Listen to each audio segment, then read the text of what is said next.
12 to 16. Rules 12. Reported স্পিচে good morning, good evening, good night থাকলে indirect করার সময় রিপোর্টিং ভার্বের subject plus wished plus good morning অথবা গুড ইভিনিং অথবা গুড নাইট বসে। এর উদাহরণ হচ্ছে I said to him good morning, indirect I wished him good morning. এখানে রিপোর্টেড স্পিচে গুড মর্নিং থাকা ইনডিরেক্ট করার সময় নিয়ম অনুযায়ী প্রথম সাবজেক্ট, তারপর রিপোর্টিং ভার্বের সেইডের পরিবর্তে উইস্ট, তারপর অবজেক্ট প্লাস গুড মর্নিং বসে। রুল 13। অনেক সময় রিপোর্টেড স্পিচে পূর্ণাঙ্গ সেন্টেন্স থাকে না, সেন্টেন্সের অংশ থাকে, অর্থাৎ ফ্রেজ থাকে। সেক্ষেত্রে ইনডিরেক্ট করার সময় ইনডিরেক্টে পরিবর্তন করার সময় বক্তার বক্তব্যকে অনুসরণ করে স্পিচকে পূর্ণাঙ্গ সেন্টেন্স রূপে পরিবর্তন করতে হয়। যেমন you have carried me a long way, how much pay you, I said to the rickshaw puller 50 টাকা, এনিথিং ইজ অল রাইট। এর ইনডিরেক্ট হবে I told the rickshaw puller that he had carried me a long way.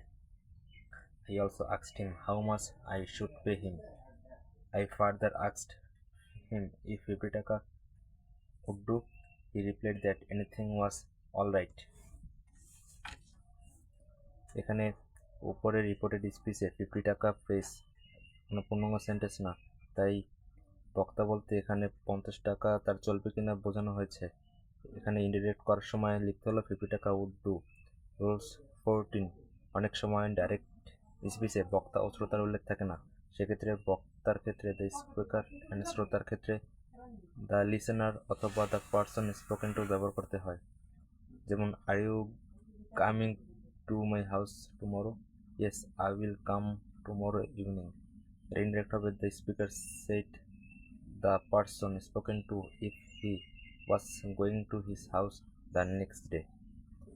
The listener replied in the affirmative and said that he would come to the next evening.